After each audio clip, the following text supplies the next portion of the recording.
Hello, everybody. Welcome to this episode of Video Shamanism. I am your video shaman, Alex Lipton, and I'm here with Jon Allen, and we're going to have a really good show with you today. I want to introduce the show. I've had some comments about the previous shows, and just to mention, perhaps every time, this concept of what an isumatak is, or a shaman. Another word for shaman is isumatak, and it is a definition is roughly someone who holds the sacred space in which wisdom can be revealed. So with a lot of shamans and healers and stuff like that, it's implied that they're the ones with the power, and when you go to them, they give you the knowledge or they heal you. But really, a true shaman doesn't heal you. What they do is they facilitate healing for you. So they kind of conduct a ritual and make this sacred space where then the healing can come out. So I just think that's an important caveat for the video shamanism and the people out there in the world listening in, because we want to remember that we're in this together with other people, and that we don't have to do it all yourself. We're in this with others, and taking responsibility is an important thing to share with others. But anyway, as an introduction, let's bring it over, introduce my good friend and companion in time, Jon Allen. Hello again, Alex. It was a wonderful introduction. Yep, we're back again. That's it. Excellent. That's it. Here I am. We're back. We're Good back. to see you. We're back. Well, we made it. We made it through the eclipse, eh? Just barely. Yeah, well, it was a pretty groundbreaking moment in time for America. And we were talking a little bit before about this in the green room about the eclipse, and just the funny irony that our world and the mainstream, the Church of Progress, whatever you want to call it, the science mainstream talks about randomness and how this is all just a lot of series of accidents and all happening. But that when they refer to the eclipse, they call it the magical miracle because of the fact that the sun and the moon align so perfectly together. But it's funny because, you know what, like, is that not the magic bullet to the whole reality that the whole paradigm of randomness is not so random after all? Like, I don't know. It's pretty ridiculous. So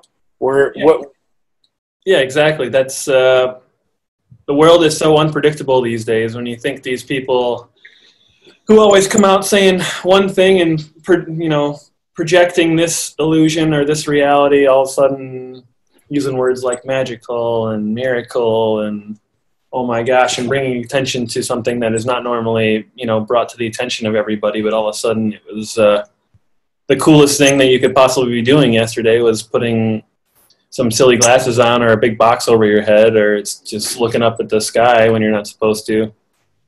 Yeah, crazy world we live in. That was just kind of another manifestation of how bonkers it is. But I think it was cool that people were interested in it and that it was proclaimed as magical. I think it's pretty magical. But yeah, unique experience that it cut all the way across the United States, and everybody was all about it. Everybody on Snapchat and Instagram and all that other stuff were posting about it all day. So that was encouraging because you and I are both, fans of the sky. So it was nice to have everybody appreciating it for at least a day, so. But yeah, the eclipse, man, it's funny how the media really,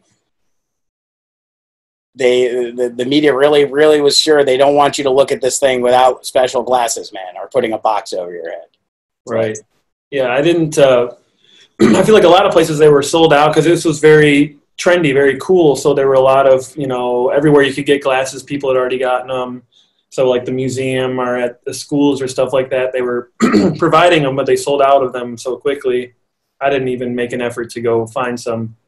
It really wasn't my intention to sit outside and stare at it. I just kind of wanted to experience it as it felt more than what it looks like. But I couldn't help myself. I looked at it for like a quarter of a second. I did 10 times. I kept trying to look up and I was like, stop it, stop fucking doing it. You don't have glasses on. It's not worth it. But I'm a child. So I just kept looking up. And one time I looked at it and I caught a solid glimpse of it. And then for a good 5 minutes, I saw an orange dot everywhere I looked. Even when I closed my eyes, I could see it. So it was I was like, oh fuck. Well, that was literally a quarter of a second that I looked directly at it. So I can only imagine if you stared at it for 10 seconds, it would it'd be there for a while. It'd like stain your eyes. So, but I'm fine now. Nothing happened. Nothing happened. See, At least your eyes did not explode like in Indiana Jones. No, not yet. The skull. Might be a delayed reaction. We'll see. Yeah, just a couple days, everyone's eyes are going to explode. You're like, we told you, you got the glasses, dude.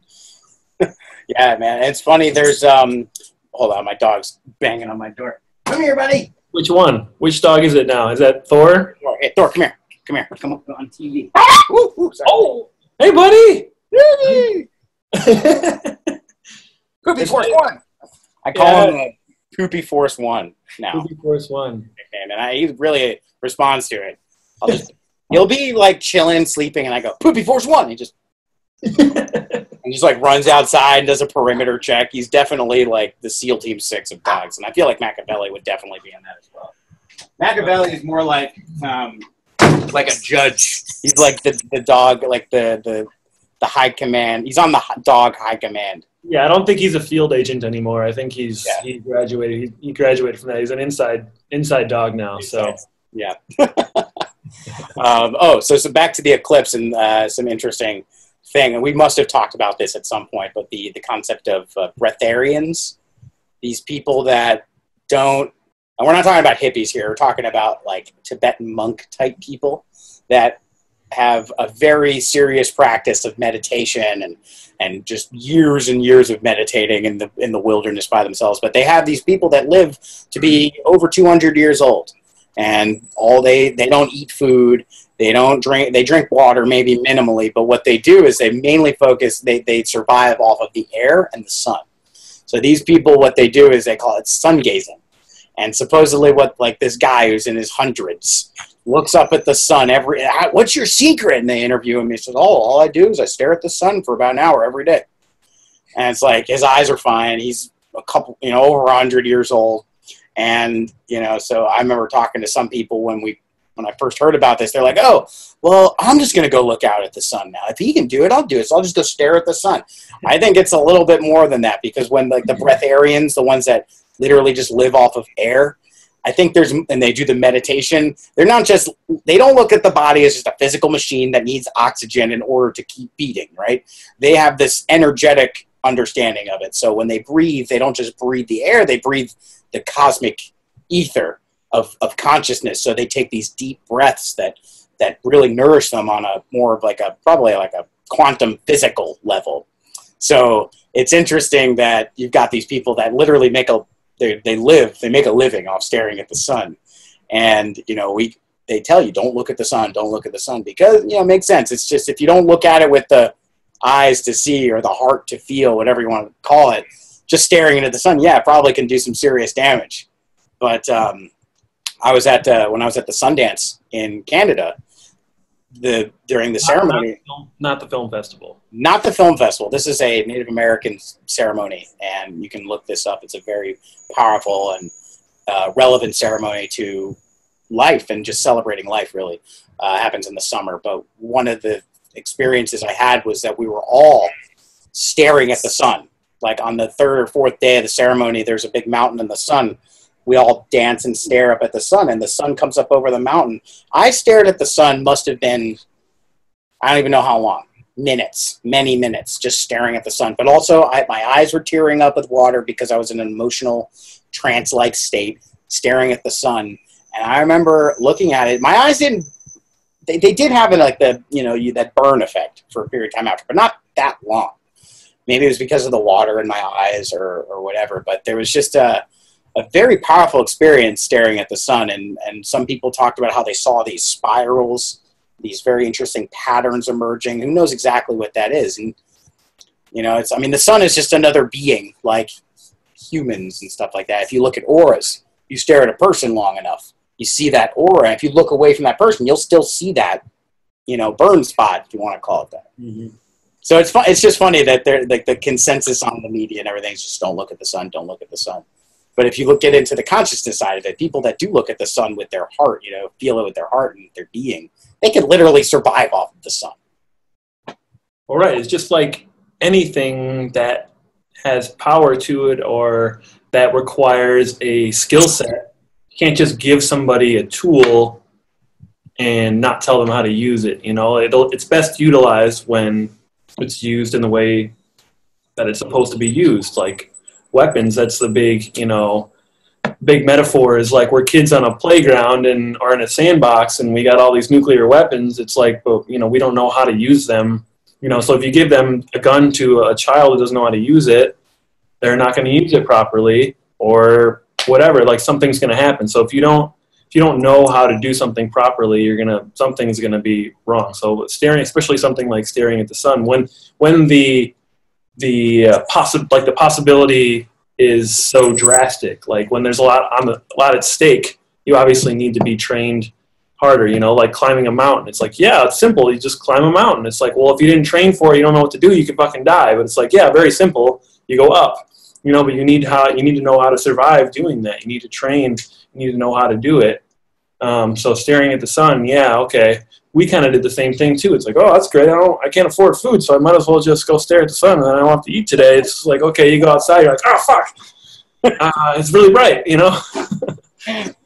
So I understand, you know, don't look at the sun, but there should be, you know, the more education about everything. It's like, why not? Or, you know, explain why this is the case and what could happen if this happens, what could happen if this happens. But the potential is there, you know, to use things if you're properly informed. Same with meditation and breathing in general.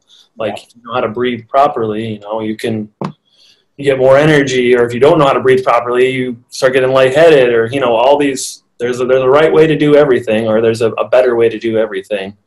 And then there's definitely a way that fucks your shit up. So, yep, exactly. And it's the symbology of the eclipse with the sun and the moon having this direct overlay with each other was a pretty profound thing in terms of what kind of lessons we're learning. And there's one of the people, and we've watched videos of his and talked about him before. His name is Michael Tessarian, and he was actually one of the first people I researched when I moved to California about Atlantis and everything. And he's got a very, very huge amount of data on what he calls Astro Theology, which is like the religions of the ancient world and the cults and the rivalry between cults and the geography of the world, where they're located and everything. And the three of the main ones, because there are kind of like in Greek mythology, you've got the Titans, the head gods, and then you've got the other gods that overthrew the Titans afterwards. So you got these like a legacy of who's in charge of Mount Olympus kind of a thing. And but the three main ones, the earlier cults that have been on Earth, were the stellar cult, which is the stars, paying attention to the movements of the stars and the planets. You've got the solar cult, which is all about worshiping the sun.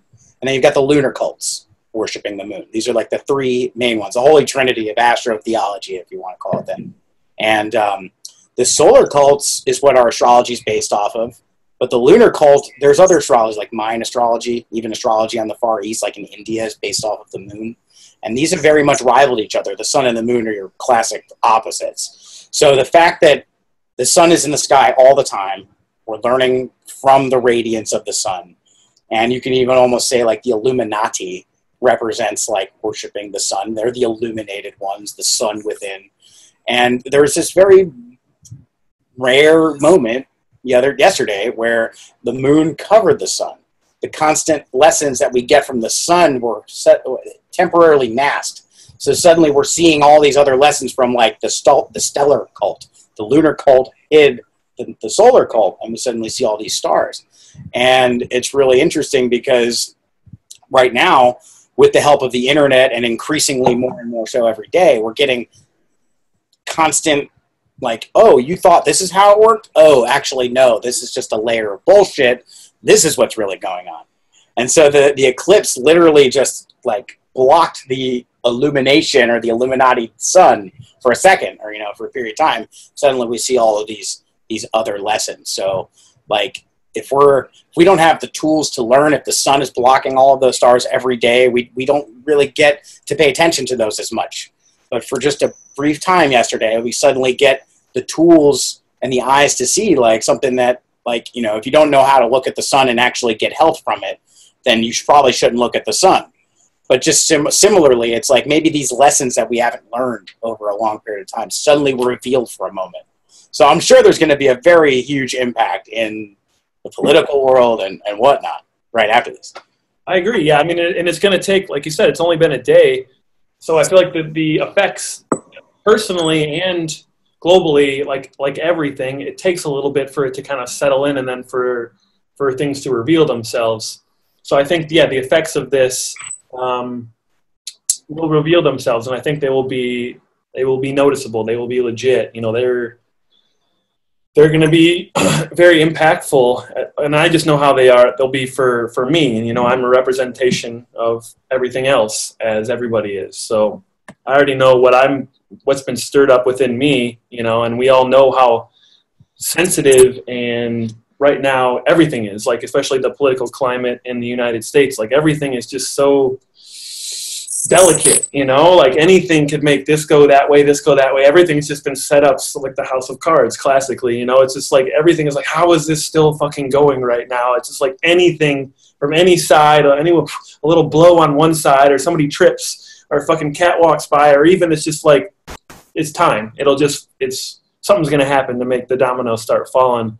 And this could be it, or at least this could nudge it along a little bit. But to go back to your point of it revealing, the moon kind of revealing the stars, you know, or other things that we haven't learned. And I just want to add, like, not necessarily saying that the things that we've learned are bullshit, but I think that also some of them are, but I think a lot of things are also outdated. So it's just kind of showing that this is how it was done, and that was the right way a bajillion years ago, or even 20 years ago, but things are changing so fast, we need to update, we need to upgrade. You know, there's a lot of new programs that we're running on a lot of new operating system, old programs, some sort of switcheroo like that. You know, we got the new hardware, but it's just like not being updated. We're existing, you know, these people who are, you know, laying out the plans for us and making all these things happen were born 70, 80 years ago, and like they grew up 50 years ago, and like how much has life in America and everywhere else changed in the last 10, 15, 20 years, 5 years, 2 days, another terrorist attack in Barcelona last week. Like, it's changing so fast, but we're not upgrading fast enough. You know, like the internet is, and it's like everyone's just so lagged and on a different page that we need an upgrade. We need a lot of upgrades, and they're there waiting for us. But, you know, the weight of the old ones and the comfort of the old ones, like I'm going through this personally. You know, there's a lot of old things that I'm holding on to when I can see, like, my computer keeps asking me, do you want to update? We got the upgrades ready. And I'm just like, remind me tomorrow. You know, that's what I keep doing. But I keep pushing it off, and I know they're there because the other ones are comfortable, and I just feel like that's kind of what's happening. And maybe yesterday with the Eclipse, it's like, okay, the new operating system's here. Like, do you want to upgrade? You could see what's all the bugs wrong with the old one. It's not hard to see. Everybody sees it. You know, it's all over the internet. It's all over the White House. It's all over everywhere. It's just kind of, it's in your face. It's hard not to see. But the other one it's still so comfortable to hold on to. But I think it'll start getting easier to let go, or we'll just have to. The weight will be too much that you gotta let go. You can't keep holding on to Macaulay Culkin. You gotta let that kid drop off the cliff. That's the only way to do it, man. You can only save one. So hopefully that'll happen. Well, yeah, and with your computer analogy with the hardware and the operating systems and everything, and word that came up in my mind as you were saying that was the concept of a firewall, or these barriers that, again, which something that we will probably discuss on this show is the concept of boundaries and barriers and whatnot. But yeah, it's like we have this super advanced hardware that ultimately has been, it was way more advanced than when we got here. Like, we have a supercomputer, but we're operating from such a primitive, like, operating system. And now that we have this, even if we do have the new operating system, there are all these firewalls that are keeping us, like, constrained and proving to have resistance to these big changes. And it's really going to be interesting to see, because there's so many synchronicities that happen with this eclipse too. With one of the things that's in retrograde, there's a few planets in retrograde right now. Mercury is definitely in retrograde. affects our communication. So this is like definitely a perfect storm situation. And the other one that I really is very interesting to have in retrograde right now is Uranus. Uranus is the planet that rules Aquarius, and Uranus ultimately is a planet that it represents electricity, represents sudden change. It's kind of like the lightning bolt that strikes a big dry field and just suddenly the whole thing sets on fire. And so that the grounds can then be fertile again so that new things can grow. So having that in retrograde definitely affects what's going on. That's exactly how we feel right now. At any second, something's going to fucking happen, and we're going to have a huge paradigm shift. And it just, again, makes me think of that concept of what overnight success is all about. The myth is that you're just going about your life and you do something different, and then the very next day, everything's suddenly fucking different. But the people that actually have experienced overnight success, they don't say it just happened overnight. It was many years of building up and working constantly towards something, so that once it reached a critical mass of whatever it was, then boom, overnight success. So with the paradigm shift that's going on right now, literally since we were first started talking back 10 years ago, there was this big building up of things changing. And that's probably another show we could do, is like, how many times did we think something was going to happen based on what people said something was going to happen? Oh, on October 14th, there's going to be a giant UFO. It's going to show up. Here's the prediction. And that didn't actually happen. Right. Even with 2012, like, that's a whole subject onto itself. It's like everyone, on December 21st, there's going to be a galactic alignment. Everyone's going to change into these energy beings, whatever you want to say. That didn't happen. But it doesn't change the fact that there's still been this really huge building up. And the question is like, okay, when the fuck is it going to happen? It's like anytime it's going to happen. Uranus in retrograde is like, yeah, that's definitely, the lightning bolt's about to fucking strike. But since it's in retrograde, it kind of has a reverse effect. It doesn't, the thing that's so spontaneous that you would expect to be spontaneous for now, you don't know when it's going to happen. You don't know if it's going to be spontaneous. It's like an oxymoron. And the fact that Mercury's in retrograde, the communications may be like, okay, it's going to happen on this date. When you write that date down, suddenly the universe goes like, all right, well, we're not going to do it on that date. So there's all these fucking factors going in that are leading up to exactly what you said. Is like, I mean, ultimately, it's a paradigm shift, and it's imminent. And this eclipse, talk about the synchronicity of synchronicities.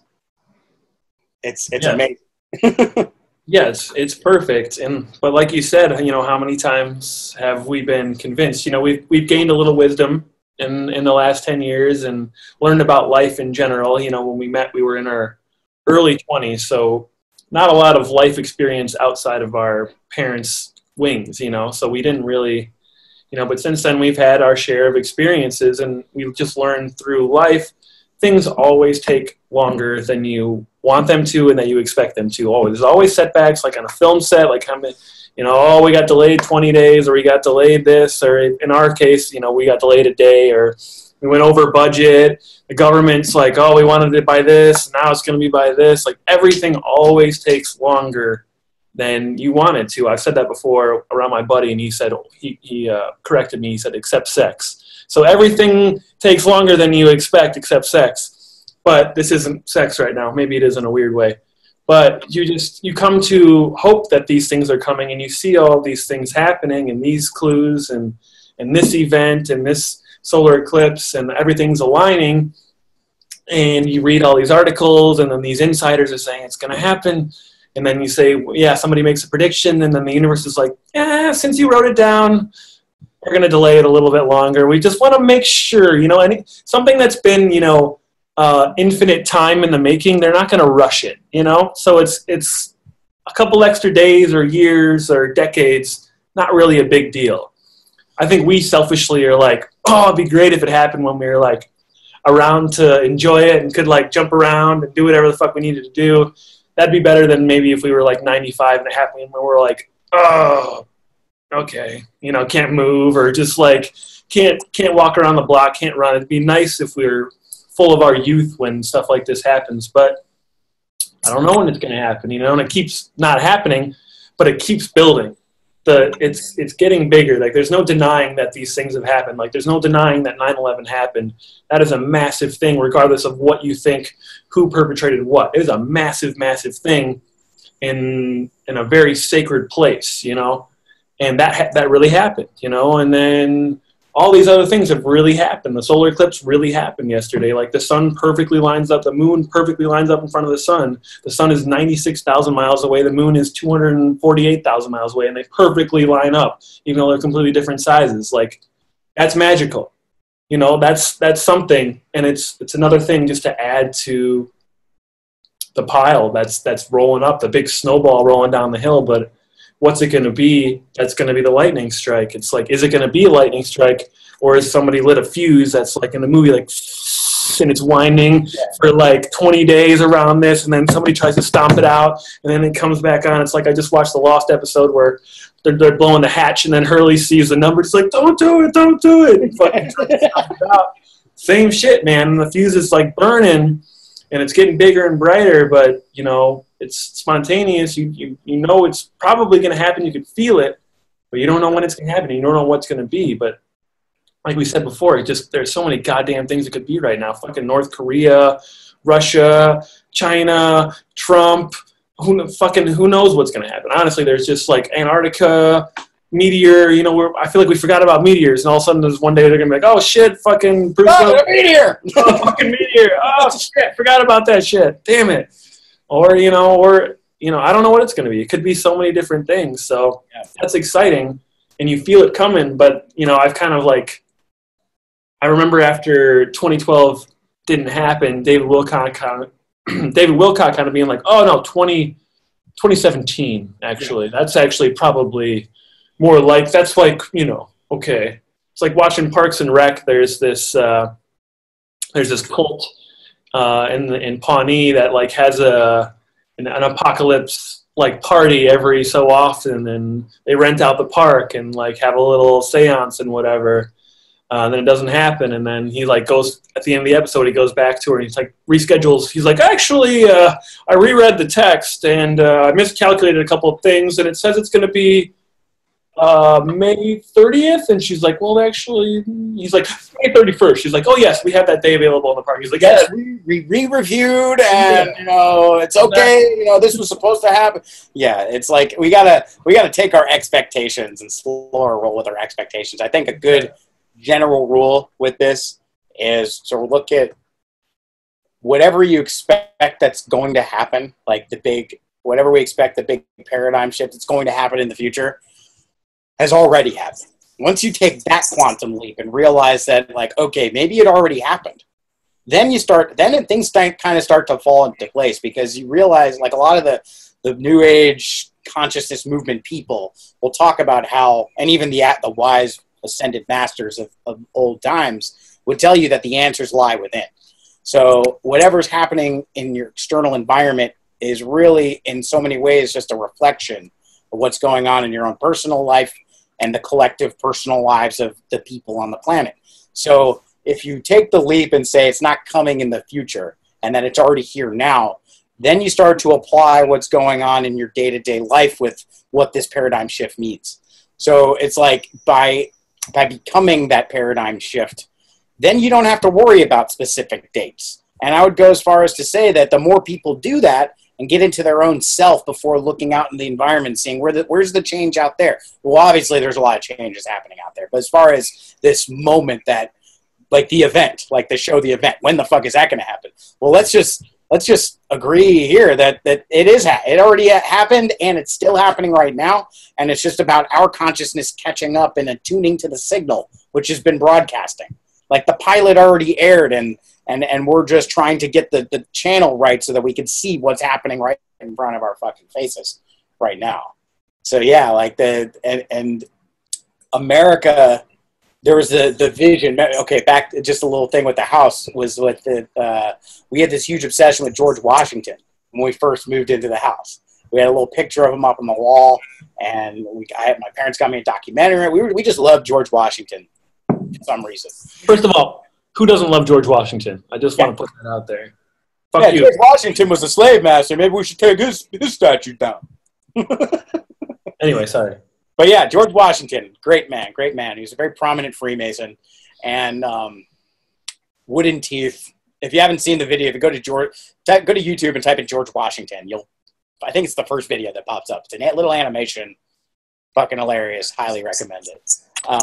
But George Washington supposedly had these visions at the end of the Revolutionary War. There was a point where he thought that they were going to lose the battle. It was freezing and everyone was sick. And George Washington was just kind of like, fuck, what are we going to do? And he just leaves and goes out by himself into the woods. And supposedly what happened was that he had an angel appeared to George Washington, an angelic being of some sorts. Extraterrestrial, vision from the future, who fucking knows? But he has this vision of this angel who then takes him into the clouds and shows him 3 stages of what's going to happen with America. The first stage is that America is going to win the Revolutionary War, and for a moment in time will become this beacon of freedom and hope around the world. And George Washington was like, hell yeah, I like this vision. It's great. Finally, I thought we were going to lose. Obviously, we're not going to lose. The second vision that the angel shows him is a period of time in America where it's brother versus brother. So that's like the Civil War. Americans are going to be fighting with each other. But then the third stage in America, okay, George is not feeling too good about the way this is going, but the third vision really nails the head and says, yeah, there's going to come a time in the end of America, where Americans won't even be able to go around the world without being spit and shunned upon. So this George Washington, it was kind of like, yay, we're going to win the war. And then was like, oh, this doesn't look good.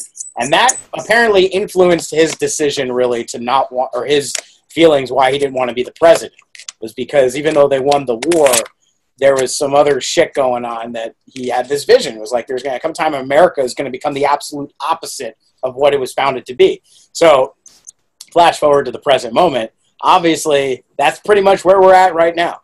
I mean, America's got this presence around the world, which is just like a brutal, tyrannical force, really. You know, what people think of as America from within and through the media and everything compared to what we're actually doing around the world, it's 2 very polarized things. And there's a huge deception. I mean, North Korea is living in a big bubble, but so are we.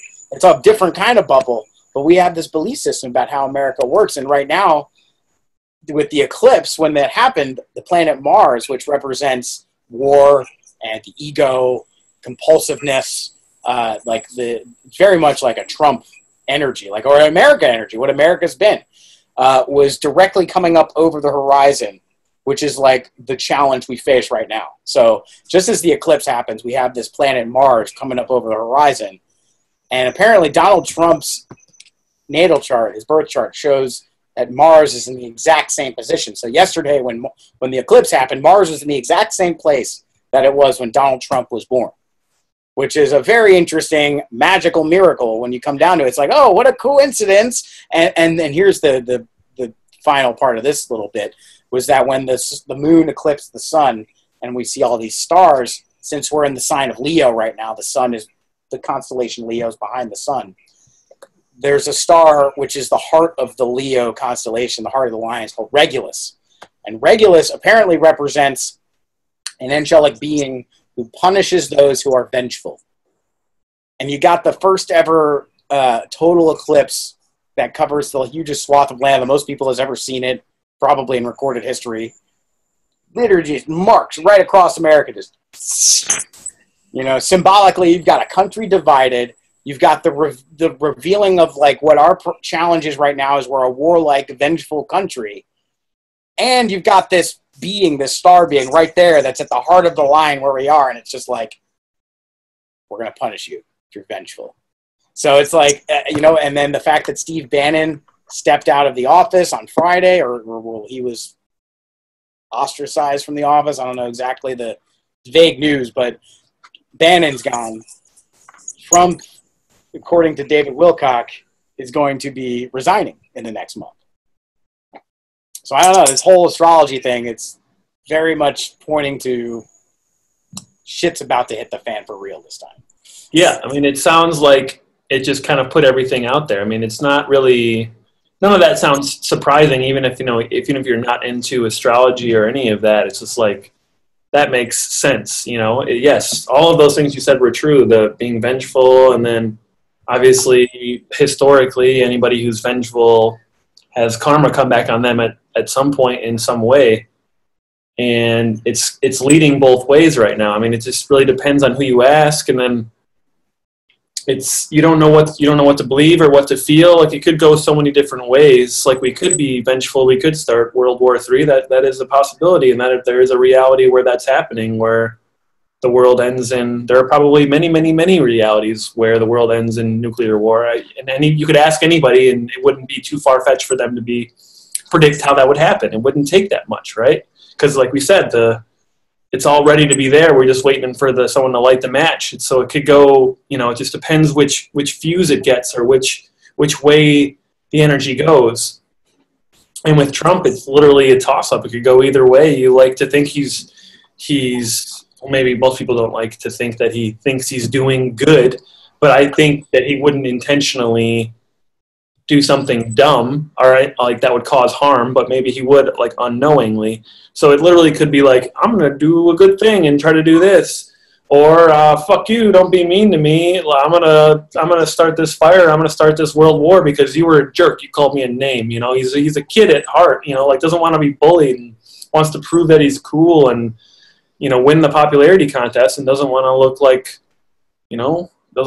a fool. So, but if he's backed into a corner, like, we don't know what's happening behind the scenes. Like you said, that David Wilcox said there were secret grand jury meetings, and then there's all these other things going on behind the scenes, like there always are. But the fact that we haven't heard anything about, like, somebody putting together a case about Trump, or that he's close to being impeached, or like the fact that none of that's really been out there. I haven't really been keeping up with all of that news, but I don't hear anything about, like, somebody making a case or putting all these things. Everyone's just like, how could he get away with this? I can't believe it. But there's no actual, like, governmental organized thing that's happening, or at least that they're talking about. So that makes me think that a lot of it's happening behind the scenes, because a lot of people, I feel like most people in the government, no matter what side you're on, don't want this dude where he's at. But I don't know what it's going to mean after that. It's kind of like a toss-up. It's like, when you talk about the ruling bodies that would create chaos in order to create an opportunity. Like, I think Brand just said it a couple of weeks ago to Littlefinger, maybe chaos is a ladder, right? Like, it's an opportunity. If you create this environment, it doesn't necessarily mean that you're gonna grab the reins when it's all said and done. You're just creating an opportunity for yourself. But if other people are aware that this opportunity is happening, it's the toss up, So you don't really know who's gonna end up with the power or with the control. It could be somebody who's the white hats, who's been waiting in the winds for dozens and dozens of years, doing the bidding of all these bad people, but waiting there to be on the good guys when the good guys get there, and they'll all of a sudden be like, yeah, we've been here the whole time. Let's do this thing finally.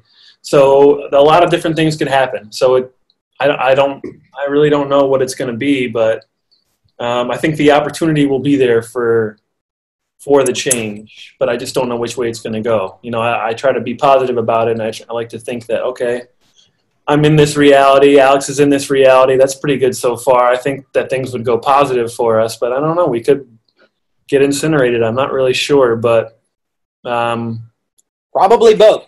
Probably both. It's probably both, and it's all about how you see this experience. Whether you have fear in your heart or love in your heart, it will affect things in certain ways. And again, like the thing about stuff going behind the scenes, and that it's all there. The paradigm shift already happened. Like, we're living in a completely different world. We're just changing our tuning fork to be able to see it. And one of the things David talks about is this concept that we are already in World War III right now. That we're actually in a stealth war, and that it began a long time ago, perhaps as far back as the end of World War II, the entire Cold War, the Vietnam War, the Korean War, all of the conflicts in Africa and the Middle East leading up to now, the War on Terror. These are all battles and proxy wars within World War III, which is, again, this concept of a stealth world war is very interesting to me, because we have so much crazy shit going on right now. We're waiting for something big to happen with China and Russia and America and everything like that. But, and you know, like what you said about the white hats, that there are these good people that, let's just say, were in the cabal, they were in this shadow government doing all sorts of horrible crimes against humanity and whatnot. That these guys have been actively fighting the New World Order for a long time. And the whole Clinton-Trump election, a lot of people think that this, I mean, okay, I think to me, it's obvious that Hillary Clinton was the New World Order candidate. She was going to continue the New World Order agenda that has been building for all this time, and they organized it in a way they thought that she was going to win, first woman president, all this stuff. But then Donald Trump comes in, people like David Wilcock and others, which I'm not exactly like tied in and bought this particular belief, but the concept that Donald Trump is working with, or he is with the alliance, being used by the alliance being the rival, the cabal is the adversary of the alliance. The alliance are the good guys in this situation. The alliance are all countries, intelligence organizations and whatnot that used to be within the cabal but defected and wanted to oppose the New World Order and bring it down, because ultimately the New World Order is this economic slavery system which keeps people, it's like the Fourth Reich. You know, if Hitler could have a world-dominating effect, this is what it would be. And what a lot of people think, including David Wilcock, what he talks about is that Trump is being used by the alliance to bring down the New World Order. And what's interesting is that if you look at it, like, we've been in this stealth world war since before we were born. World War III has been going on since pretty much the very end of World War II. And what we're thinking of as the beginning of World War III coming in the future, from the other side, if we leave the bubble of America, the bubble of the New World Order, and we start to see what the alliance could very possibly be, which is this force that wants to bring an end to the New World Order. They want to liberate the world from this financial tyranny that's been going on. Kind of like what the Allies did at the end of World War II. They wanted to liberate Europe and the rest of the world from the tyrannical Nazis. Yes. Kind of like Daenerys. Exactly like Daenerys. Exactly like Daenerys. And there's a really interesting thing about the dragon and what China represents, because there's a story about the Eastern secret societies. You got the Illuminati and the Brotherhood of the Snake in the Western cultures. But then on the East, you've got the Brotherhood of the Dragon, or the Dragon Society. And I've had really interesting stories told to me about how these guys have been working actively over the last 20, 30 years to bring down the New World Order. Not to take over the world necessarily. I mean, I'm not saying that they're all good over there. There are factions of probably dark beings on all sides. But by and large, apparently China, Russia, India, Pakistan, Venezuela, all of these countries that have basically not adopted and not worked with the New World Order on the economy and the money. Anyone that doesn't want to use the US dollar is ultimately an enemy to the United States and to the New World Order. So apparently this event that we're waiting for, which is like what a lot of people see as the beginning of World War III, what I'm starting to think is maybe this is the end of World War III, some sort of event, like a D-Day type event, where maybe they don't actually physically invade, but we've heard stories about how Russia, specifically Russia, has a whole dossier of information that irrefutably proves that the Bush administration and all the neocon people were directly responsible for allowing 9/11 to happen, from satellite photos to signed documents and audio fucking recordings from inside the Oval Office with Donald Rumsfeld and Dick Cheney being like, yeah, fuck them. We're going to take them out, fuck them. Like, apparently the Russians have all this information. They've just been biding their time trying to get this out there. And so on the media here in the bubble of America, it's like, when you talk about Russia, it's like, oh, Trump and the Republicans colluded with Russia to hack our democracy. The evil Russians from the Cold War. Oh, they're trying to kill us. They're trying to take away our, they hate our freedom. They always say that. They hate our freedom. They hate our bikinis and they hate our MTV, but that is so not true. They love that shit. Even Kim Jong-un fucking loves Dennis Rodman and fucking loves watching all these movies. It's not about the freedom that they say. There's something else. They threaten the New World Order. So apparently what David Wilcock is saying is that Trump is like a battering ram, that Trump, that yes, the Russians and the Trump administration were all kind of working together and apparently building up to this D-Day event where they're going to disclose the reality of the New World Order and the crimes against humanity that the United States has perpetrated, similar to like a Nuremberg trial for America. And, you know, it's very interesting to see that happen. A lot of people, and I love America, I love this country and what it represents, but we're living in a fucking bubble. You know, we're being lied to. If we forget the past, and how can we ever learn from it? You know, it's like and now you got Nazi rallies in the fucking streets and shit, and there's all this, oh, well, it's, you know, there were good people on both sides, and some people say that was all just a big ploy to get Donald Trump out of there. You know, could be they're trying to get rid of him because they know that he threatens the New World Order. But it also could mean that, I don't know, it's just like, it's like you said, it's like until we see some evidence, until we see like the proof that these secret grand juries have been going on that are trying to bring in the pedophile human trafficking ring, until I see evidence that story that Trump is working with the alliance, I'm very skeptical about just believing that, because obviously Trump and all of those Republican guys, as much as they want to drain the swamp, it's like, what, refill it with like boiling fire-filled water with lasers attached to alligators' heads? Like, just draining a swamp and refilling it with another kind of swamp doesn't mean that we're doing a good thing. So it's certainly fucking crazy, man, what's going on. It is. That's all, and that's all we can say. That's the only deduction I think we can make, is that it's fucking crazy right now. And to say with certainty that anything is going to happen is just setting yourself up to sound kind of like an idiot, like I've done plenty of times. And I love you, but you've done that too. Like we just get into it, and you love making the prediction because you love how it feels, and everybody loves to be right. But there's just so much going on. There's no certainty for anything. Even if you're the guy who's in the room every time the decision gets made, and you saw the codes and you saw him sign something and you heard him say, let's fucking do it or send him in, like, I wouldn't even believe that guy. Like, at this point, everybody's on every side. Everybody's got to think for themselves. Everybody's thinking for the greater good. Nobody's thinking for the greater good. I don't know what to believe, and all I can do, I think all we can do is is ultimately be good, yourself, in the situations that you have, and in your bubble. We're all in a bubble. You all have your sphere of influence. Be good in that. Do the best you can in that, and just fucking watch the show, basically, because there's only so much you could do. Protesting doesn't really do anything, does it? You know, it's like you go out there, and Newton's third law, right?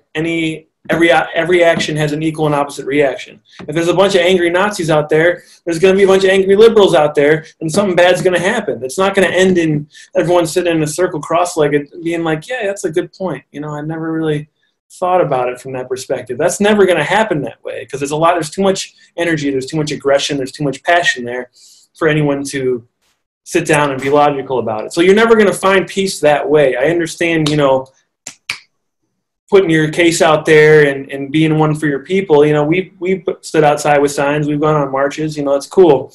Feels good, and it's effective to a point, but that's not how you get things done these days, you know? The best thing you could do is be a good person and be kind and be aware and promote that, but don't force it upon people. And besides that, like I said, it's just sit back and watch the show and see what the fuck happens. And I feel like I want something to happen. I feel like some things are going to happen, but I really have no idea what's going to happen. You know, I mean, watching Bashar, I'm a big believer in extraterrestrials, and I want to believe that. I want to believe. And Bashar is this channeler of a future being who lives somewhere else. He's also part of himself, but he predicts that there's going to be first contact with an extraterrestrial civilization between the year 2025 and 2033. I really want to believe that, but I have no idea. Like, I've seen no evidence of that except for people talking about it and people wanting it to happen in a positive way. Obviously, I don't want people coming to eat me or mine my blood or whatever it is, but I don't know what's going to happen. So it's just, you know, do what you're passionate about and try to stay positive. If your thing is fucking burning American flags and raising American flags and running people over with cars, that sucks. But I'm not going to stop you if you're that passionate about it. You know, no one's going to change those people's minds. Nothing's going to happen.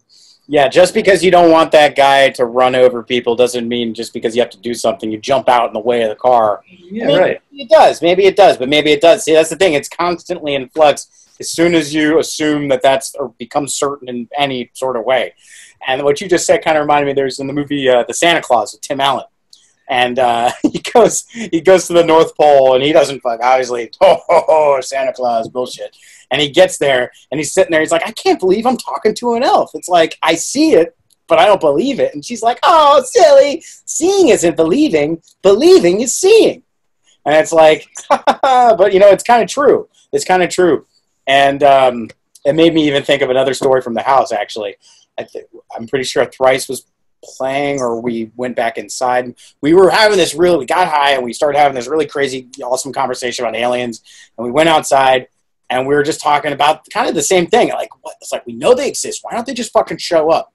Why don't they just fucking show up? Like, I believe the aliens. Why don't they just fucking do it? And then I remember we went outside thinking, like, we were just saying, what if we were just, like, standing here, and suddenly actually a UFO just, like, manifested right in front of our faces?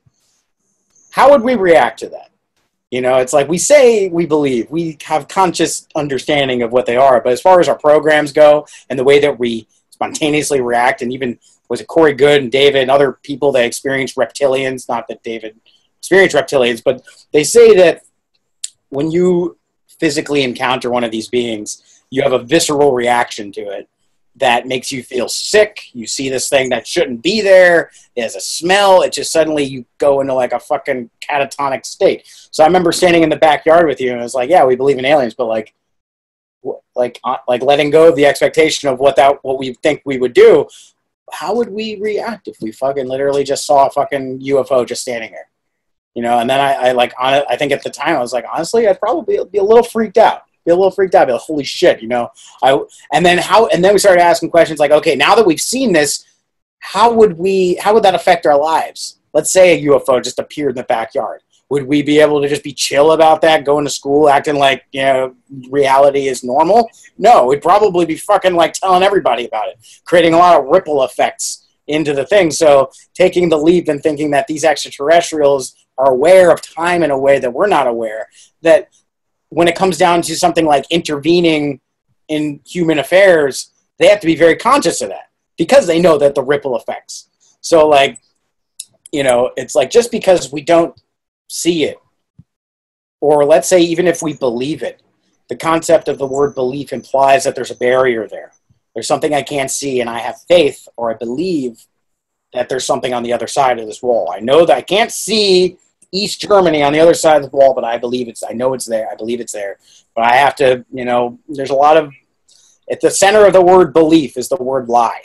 So in a way, it's like we lie to ourselves about what's on the other side. We tell ourselves stories about what's on the other side. There's nothing wrong with that. It's good to have a beliefs. It's building up towards something, which is the opposite of believing, or the evolution of believing, which is knowing. The center of the word knowing is the word now. And when you have the present moment, everything exists in the present moment. There is, you know, the past and the future all exist at the same moment. So when we let go of the need to believe in something and we evolve our thinking and just know that it's there, implying by the definition of the word now, it's like by knowing something, it means that you're present with it. You experienced it. It's not something that you have to make up a story about. It's on the other side of the wall. There is no wall. You see what's there. So yes, we can expect, you know, that things are happening, but instead of just playing into the old belief of this barrier, which only invites conflict, like you said, you know, by a bunch of Nazis are going to show up, equal and opposite reaction, cause and effect. There's going to be a bunch of liberals on the other side. If we operate from the perception that we need to convince the other side of something, there's always going to be another side to it, and it's just going to keep exacerbating the issues that we need to move on from now. So it's like not even about seeing the UFO. Like, I don't even need to believe. I If you want to look at it in terms of belief, yes, I choose to believe in UFOs. But I'd rather take a stance that I know they're there, and I know that when it does, if and when it does happen, it'll be the right moment for it to happen.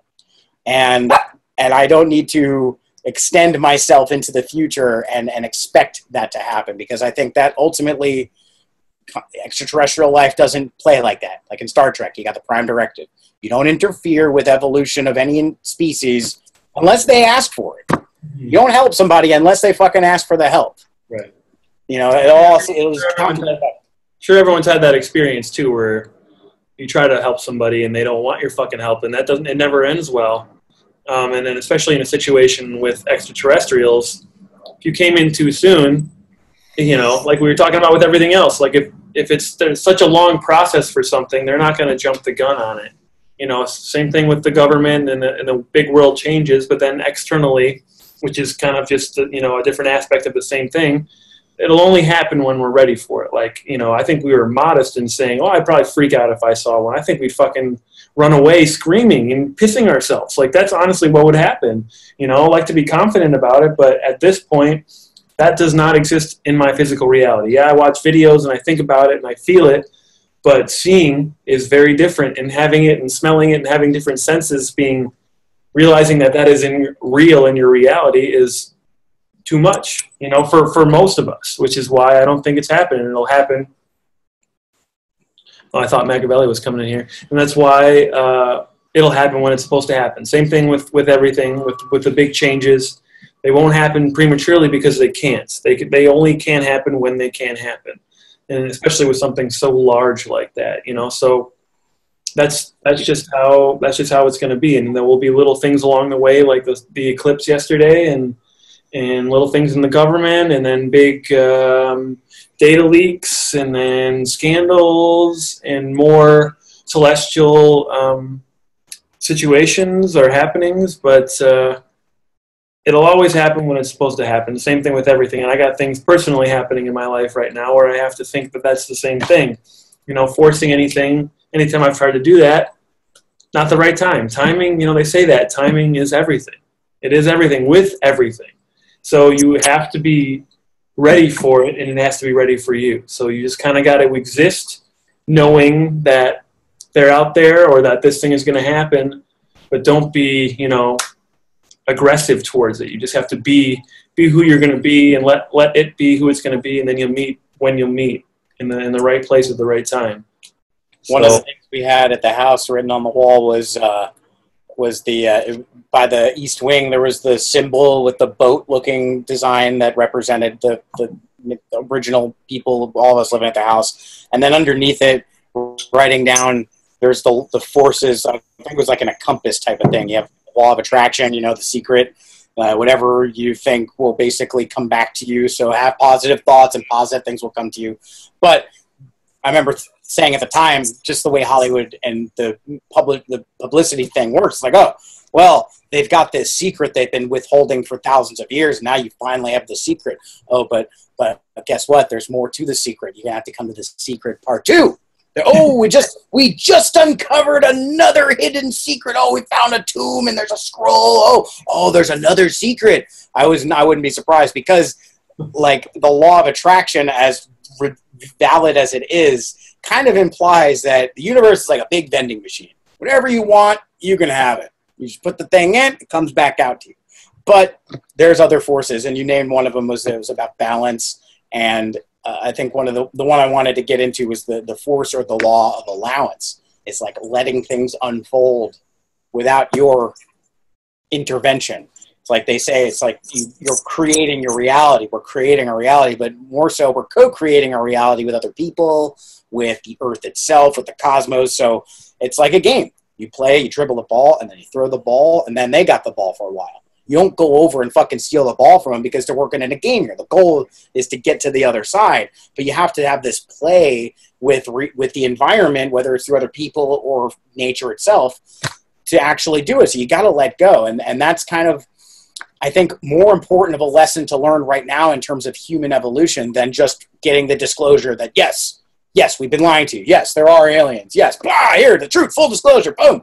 It's like, yeah, maybe that would, yeah, maybe like Corey Good, and I think he's right. He's like, yeah, that would have very serious traumatic consequences. Suddenly revealing all the crimes against humanity, and that we're in the solar system since the end of World War II. It's like, that'll fucking freak people out.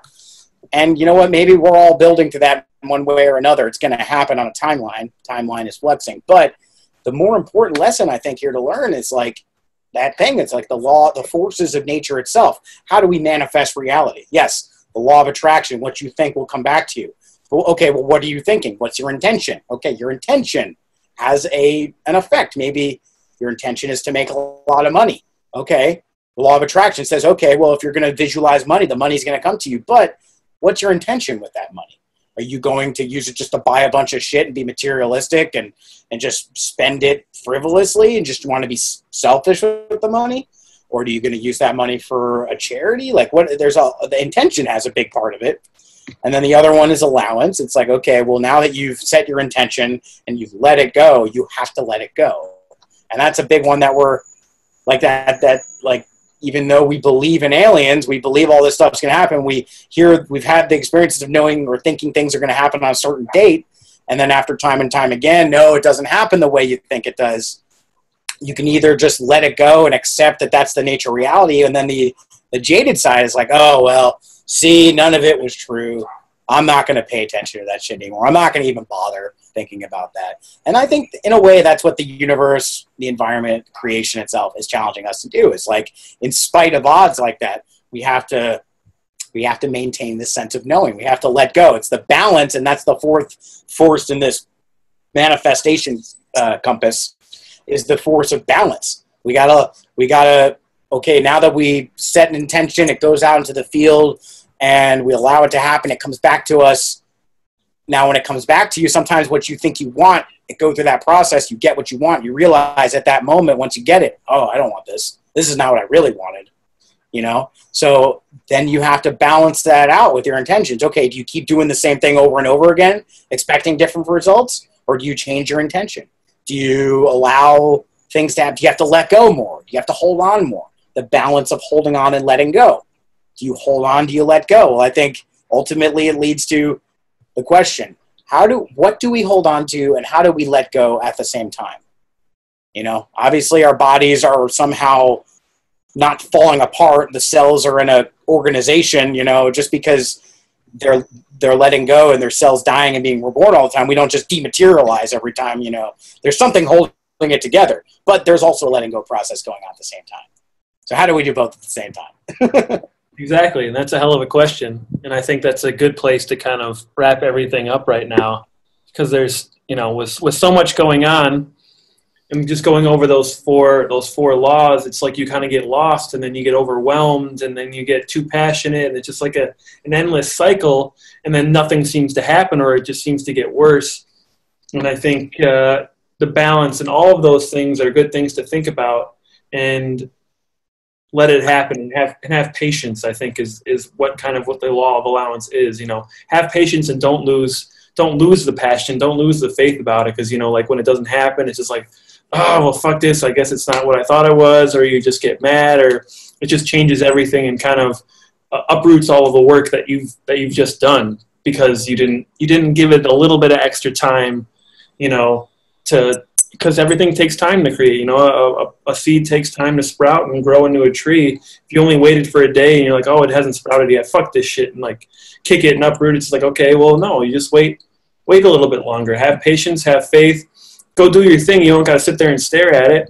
You don't got to just wait every second and count the minutes and predict when it's going to peek its head out. But allow yourself, allow the universe, allow your teammate to pass it around. Have faith in your teammates and the plan that you have, and adjust accordingly. But, you know, stay on the plan. Just have patience. I think a lot of people, patience is being lost very quickly these days in every situation. So it's just, yeah, you don't want to be complacent, but if you do all the other things, set the intention, create it, have the balance, and have patience and allow things to happen, then I think they'll happen. But like I said, they just take longer than expected.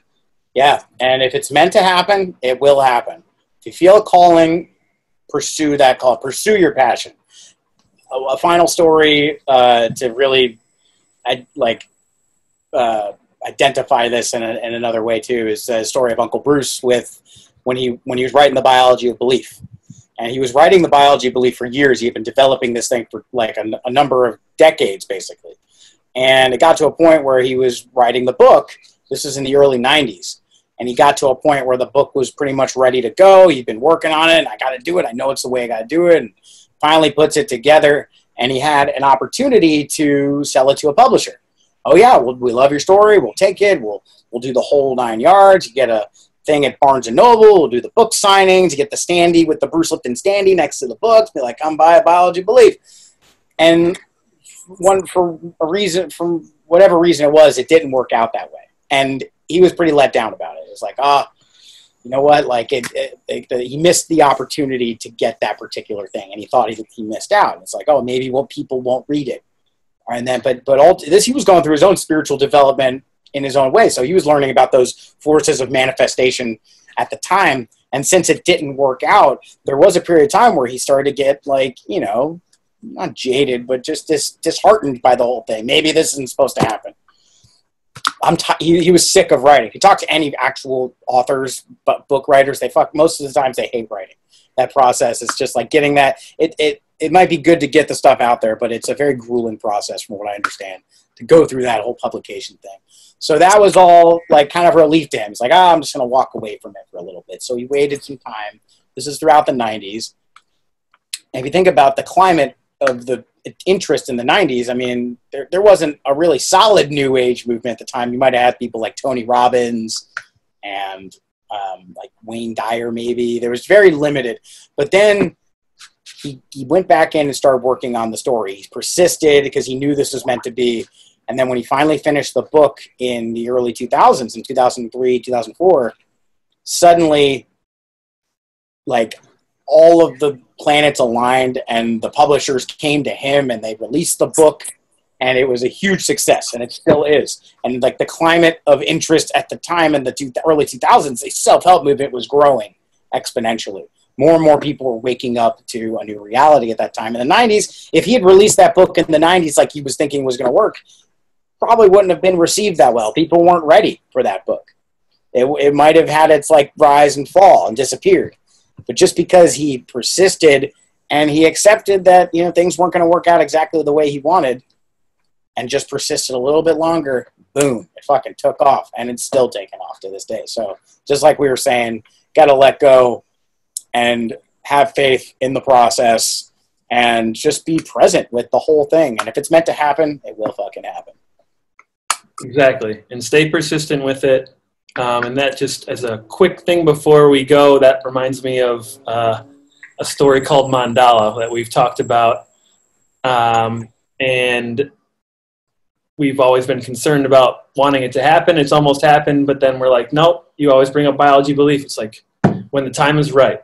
When the time is right, the world will be ready for it, or it'll happen when it needs to happen. But that's for another show, I think, is the talk of Mandala. So, yeah, man, this was good. This was definitely a good talk, yes. Let's do another show on mandalas and what that all means. But yeah, John, great talk today. The eclipse is certainly having its effect. I've noticed my dad's becoming more and more psychic as we go along. We were watching Cosmic Disclosure and something happened. He was like, Chicago, and the fucking next word's Chicago. Like, oh! So that's one of the effects of this eclipse is that now start to pay attention. We're paying attention more now, and just things are, I bet that exponential timing thing is going on. So it's always a pleasure talking with you, John, because it reminds me, it uplifts me into that reality. So thanks again. You gave me the same feeling, man. I always appreciate it. Good talking to you. And yeah, we'll talk again soon.